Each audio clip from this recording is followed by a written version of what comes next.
everyone, and welcome to a brand new episode of the Kistler O'Brien podcast. I'm Tyler Trumbauer with Kistler O'Brien Fire Protection, as we have a great new episode for you here today. Before we start with our guest, I want to remind you, missed any of our previous episodes, we're on YouTube, Kistler O'Brien Fire Protection. You can also find our audio-only versions on any of your preferred podcast platforms, Apple, Spotify, the like. And be sure to check out any of our great previous conversations we had here on the KOB podcast. Today, I'd like to talk a little bit about the relationship between fire protection, life safety, and the insurance industry. And joining me now from the YMI Talking Podcast, Jimi Honochick here on the KOB podcast. Jimmy, thank you so much for a few minutes of your time here today.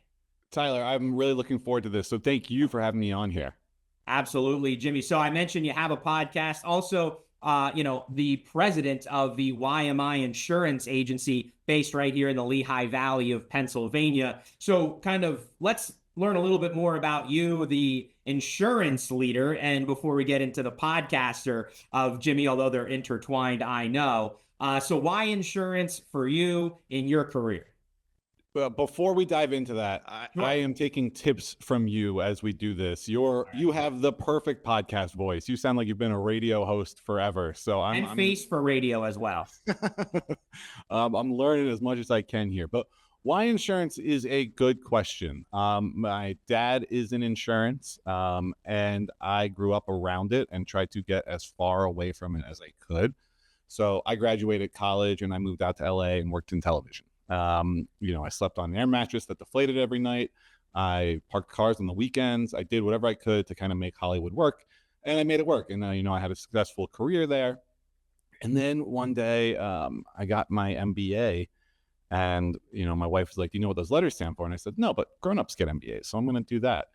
And while I was at Columbia, I really fell in love with investing and looking at businesses and thinking about businesses critically. And I looked at my dad's business, the insurance business, and I said, that's a great business. Father-son dream team, let's do this. And he said, no, you show up to work with band t-shirts and flip-flops, like go get a real job. So for 5.5 years, I did equity research at a large wealth firm based out of Delaware, Wilmington Trust, multi-generational wealth money. And, I'm looking at businesses, I'm looking at stocks, I'm meeting with the management teams of Fortune 500 companies. And I'm really involved in the community as well. So we're in Delaware. I'm on the board of the Delaware Symphony. I'm doing all of these things with no real benefit to me professionally. I just enjoy it. And then I'm back home one day for Thanksgiving, 2019. I'll never forget. And like I said, my dad's in insurance. My grandfather was in insurance. My uncles were in insurance. And they're all talking about what they do in the community and their community involvement. And a light bulb went off. And I was like, that's right. I love doing that. It's a good business. And so I talked to my dad, and he was ready finally to let me in. And that's kind of how we got here. Wow. That's quite the career arc. Like you said, from Hollywood to the MBA world. And like you said, just getting that adult kind of degree. That's quite the conversation there. Now, you mentioned you team up with your father and getting into the family kind of business per se. With insurance, and currently the president of YMI Insurance. So kind of give us a little bit of the elevator pitch, if you will, or the background of the agency, where you guys specialize in on, and how you help folks on a day-to-day basis. Yeah, absolutely. I would say, given my background in analyzing businesses, thinking about management teams, thinking about the risks to an investment, commercial has been our focus since I've come on board, and you're not going to get a team commercially who understands a business at the level that we do. So we're going to come in, we're going to meet with you. We are going to have long discussions about the different risks that you have, whether it is, physical risks where Kistler O'Brien can help out, or whether it is liability risks. We're going to have these conversations, and you're going to get a level of thought and analysis that you're not going to get anywhere else. And so we kind of bring that, and, we're local. We are invested in the community. Like I said, that's a big part of my ethos. I really believe in that. And so we're here in the Lehigh Valley. We're here in the Poconos. We're not going anywhere. We're going to invest in these communities, and you're going to get a top level, analysis, knowledge, and service level that you can't get anywhere else. Great point about being a pillar of the community, something that's another similarity between YMI and KOB. We've been around for 9+ decades, always had headquarters here in the Lehigh Valley between our start in Center City to over to Emmaus and now over in Bethlehem. You know, we've had offices in a variety of different places across Eastern Pennsylvania, but always, you know, have that heart here in the area too. So certainly another kind of resemblance between us two organizations here. And obviously a lot of overlap between fire protection and insurance, which we'll talk about in a minute. But first, I want to talk a little bit about the great podcast that you have, the YMI Talking Podcast, which, you know, I love the intro, and it's like, why do you want the host to talk? And now I'm glad to have you on here so you can talk a little bit more. So why a podcast, right? Kind of like, why is there a podcast in fire protection? You don't see a lot of podcasts in the insurance space traditionally. So why that? And then I love your kind of angle of, again, reinvesting in the community with it, and intertwining their business dealings with your business offerings. Kind of how did that come about, and kind of tell folks about the podcast overall? Yeah, absolutely. And thank you for calling it great. I will say it's only great because I do as little talking as possible. So good luck with this one. But in all seriousness, you know, I think it came from two things. I think one, I have that background in television. I have that background in creative outlets in media, and that's never going to go away. That's part of me. It's something I enjoy doing. But I couldn't see, you know, a path forward in insurance with that. And then it kind of clicked, going back to that love of community. I love being invested in the community. I love meeting the community members who are doing things, who are making this a better place. And this is a way to meet them and get their story out. So getting important people, getting people who are making our communities better and telling their story. So that's something I just, you know, I had an itch for, I wanted to do. And now we've had such success with it. It's been an incredible opportunity to, you know, connect with people, like I said, who are making that difference. We had J. William Reynolds, the mayor of Bethlehem, on. You know, we've had some incredible business owners from the area. So we are really able to connect the community, build the community, tell the stories of the community, and work to make it a better place for everyone. And you're right, you know, we have written guests. We've worked with them afterwards to talk about kind of their risk programs, you know, what they should be considering. They'll come to me with problems. You know, the camera will go off and then we're just chatting afterwards, and they express frustrations, whether it's with, you know, premium increases or not feeling like they're heard or that they're covered in the way that they ought to be. And so it's a great opportunity to do that. But I make sure we don't talk insurance on the podcast at all, because I don't think anyone wants to listen to me talk about insurance. So we do our best to really make it engaging and about the guest that's on. Sure. Yeah. And you have some great episodes, especially if you're a resident or native of the greater Lehigh Valley area. I highly recommend folks checking that out. I know you're on, you know, YouTube as well. Great video versions. You have an awesome podcast studio, which you guys can see some of the background here on the KOB podcast, but highly recommend you check out Jimmy and his catalog of episodes on Apple, Spotify, YouTube, Amazon, TuneIn, iHeartRadio, really whatever you prefer for your podcasts. They're there, the YMI Talking Podcast. How often are you dropping episodes, may I ask? Again, you're so much better at promoting these than I am. You're a natural at this. I'm going to have you do some voiceovers for me. Do it. But we do it every other week. You know, there's a cadence. I'd love to do it weekly. I really enjoy it. I love meeting people. But there's also a business to run. And so as much as I would love to do it weekly, there just isn't the time. So that was the cadence that we started with, you know, to be able to manage running the business, working with clients, keeping the staff happy, and being able to make deep, meaningful connections through the podcast.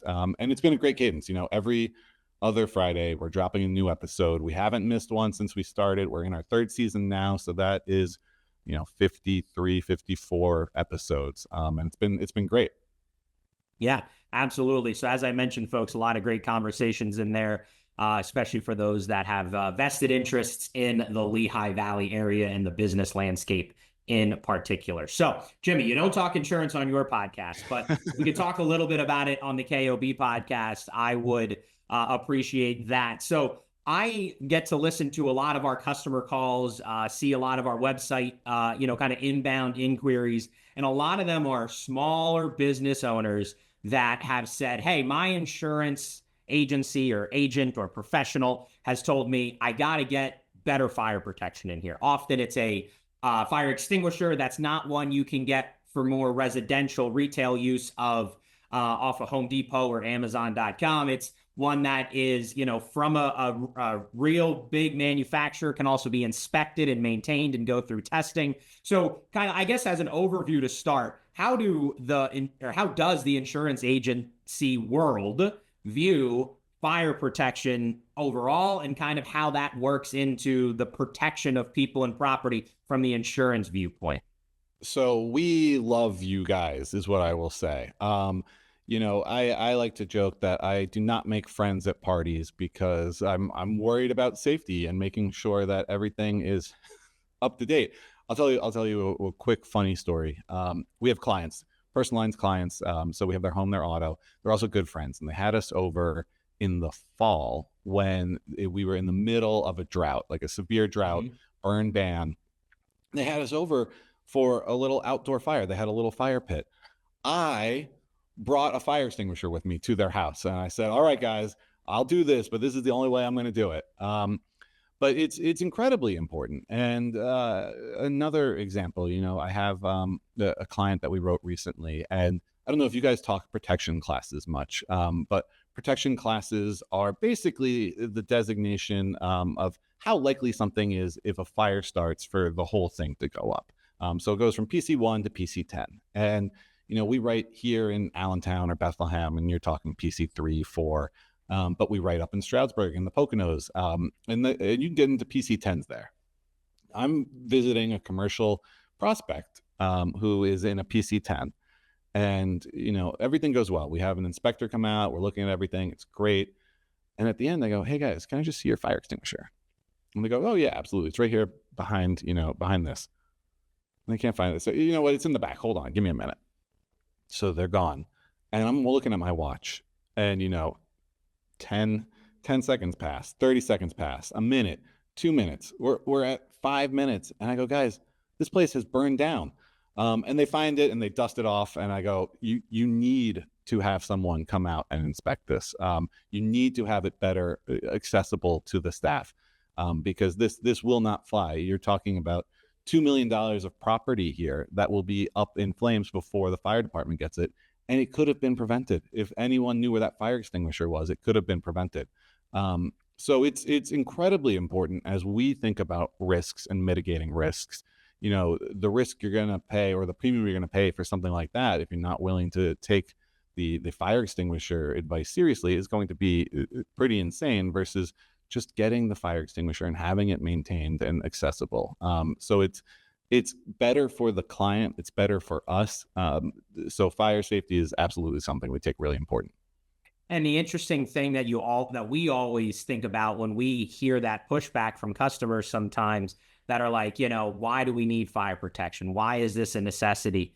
When you're talking about millions, right? Millions of dollars of equipment, millions of dollars of property value, whatever, not to mention the potential loss of life, which is invaluable. Right. If you're a small business that has maybe one or two extinguishers, and you're in the Lehigh Valley, and you could drive to our office in Bethlehem for a walk-in service for a typical 5-10 pound ABC fire extinguisher, you're talking $10 inspection per year. Yeah. So let's say you have two extinguishers, that's $20 a year to potentially save, lives and millions of dollars of property damage potentially. So that's always, when the folks that want to talk economics, it's like, listen, like some of the startup costs are a little bit more to get that initial extinguisher, but the peace of mind is invaluable. Having that properly inspected and maintained is huge. And as you mentioned, it's something that folks usually have as an afterthought. Oh, I thought it was right here. No, Sally moved it behind there. Oh, no, it was in the way. Now we moved it to the coat closet up the third floor behind the umbrellas, right? And it's like,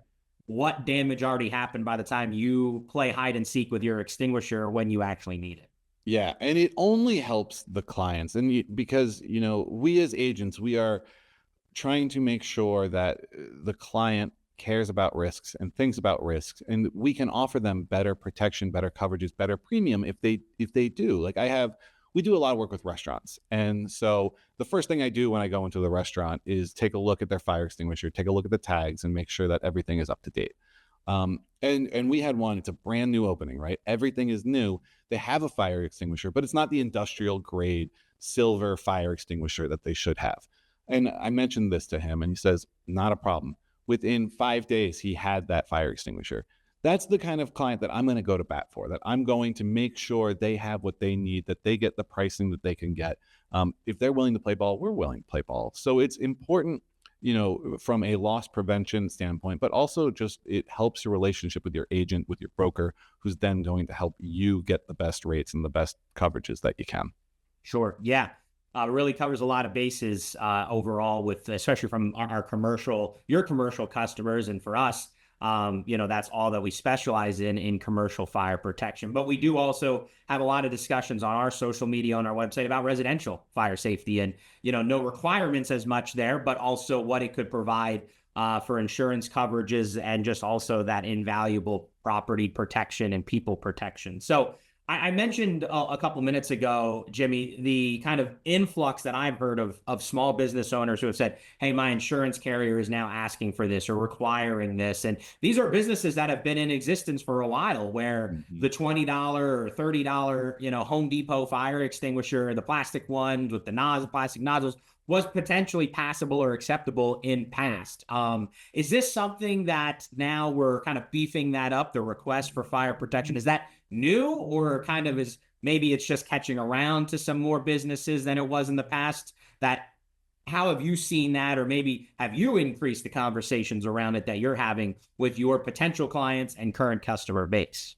Yeah, I think it's kind of all of the above here. And I'll say what's happening. The backdrop in insurance is we are in a hard market, which means that rates are going up because losses have outpaced the premiums collected.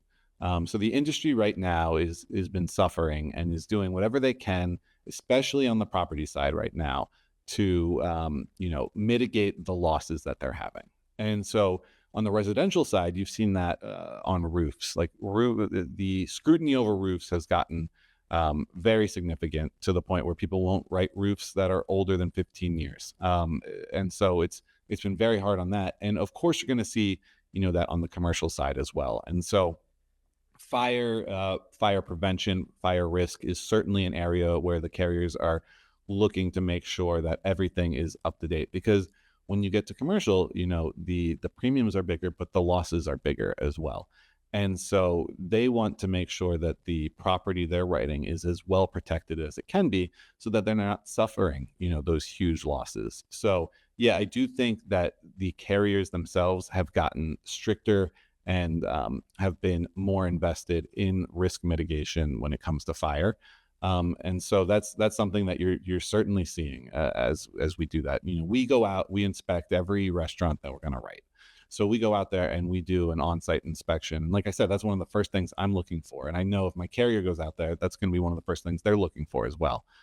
So I think the industry as a whole has really started to pay more attention to it, and clients are definitely feeling that. Yeah, and I can personally speak to the roof. I'm currently in a process personally as well, related to the roof and coverage of that and damage related to it. For those Lehigh Valley based audience members, know quite well about the winter of wind, I think I want to call it, that we've had here in the last couple of months. And I'm sure you've seen that with your customers as well. Just the craziness that that weather has brought us here during winter. Hopefully that doesn't continue into the spring here. So basically you mentioned restaurants as well. There's a lot of startup costs in restaurants, right? I mean, and when we talk about fire protection, it's not just extinguishers, it's kitchen suppression systems, it's other items that we, prepare folks for in a commercial kitchen setting. Are those types of things that you guys are looking at too, the different types of extinguishers, or are you just saying, hey, you need everything code requires, and make sure that it's not, anything below that level, because otherwise we have a concern with it too? On the commercial side, I will say yes, the level of extinguisher is important. The level of the fire suppression system is important. So if you go into a kitchen, it better be a wet suppression system. And so these are all things that we are absolutely paying attention to. On the residential side, smoke alarms are still important, and making sure that they're up to date. And carriers do offer discounts. So, if it is a central fire alarm system, that's going to get you a bigger discount than if it is just a local fire alarm system, or if you don't have a fire alarm system at all. So there is the overall framework of thinking about fire safety and preparing for it. And then there are degrees within that. And the insurance companies and us as agents are certainly looking at degrees and making sure that, our clients are finding where they are on the spectrum, and then making sure that they have the right coverage depending on where they are. Certainly. So it sounds like, and correct me if I'm wrong, that as a business owner, if you're starting a new business or looking to change insurance carriers, having your fire protection in order and minding your P's and Q's on it not only will help getting insurance coverage potentially easier, more of a smoother process, but obviously maybe save you some dollars there on premium costs before they bring you or other agents in to walk the property. Am I correct in kind of that assumption? 100%. The more property you have, the more you should be invested in fire prevention. And the more you can have before an agent gets there or before a carrier gets there for an inspection, the better. That's the best case scenario, is that your agent comes out and is impressed with your system. If that's the case, like I said, they're going to go to bat for you. They're going to make sure that you can get the best pricing, the best coverages, the best carriers. But if they come in and they have to dust off your fire extinguisher, you can't find your fire extinguisher, or there should be some sort of sprinkler system and there's not a sprinkler system, then their markets are going to be limited, and they're not going to be able to find you the same rates and the same coverage. So if you are in the process of switching carriers, like you said, or if you are in the process of starting a new business, that should 100% be one of the first things that you're thinking about to make sure your property is as protected as it can be. So simply put, call Kistler O'Brien before they call YMI, because if you call YMI first, they're probably going to tell you, hey, you need to call Kistler O'Brien to get it all set up. 100%. I think that's the best way you could say it. And I'm glad that I called you, Jimmy, to get you up here on the KOB podcast, because I think those are great takeaways here at the end for folks that are in the commercial space, starting a business, growing a business, especially that brick and mortar business that need the fire protection as part of, their commercial fire protection plan and their insurance coverage. So for those of you that are interested in insurance in the area, both residential and commercial as well, check out YMI Insurance. At YMIAgency.com. They have 3 offices as well in Allentown, Bethlehem, and Stroudsburg. Jimmy and his team will be glad to assist you on that. And then obviously help you guide you through all the questions you may have, including what fire protection would be the best for your insurance coverage and your overall plan. Jimmy, thank you so much for a few minutes of your time here today, joining us on the KOB podcast and kind of answering some questions that I personally had here for, our relationship with the insurance industry, and giving some good knowledge to those business owners, especially small business owners, when it comes to their insurance coverage and how it relates to fire protection. Hey, it was a breath of fresh air to actually be able to talk about insurance. So I am really glad you had me on. I enjoyed the conversation, and everyone should be as invested in fire safety as you and I are. Absolutely. And also check him out on the YMI Talking Podcast, where you won't find Jimmy talking about insurance, but talking to a lot of great people about awesome other topics. Thank you to our audience for tuning in for this episode of the KOB Podcast. I'm Tyler Trumbauer with Kistler O'Brien Fire Protection. We'll talk to you again soon.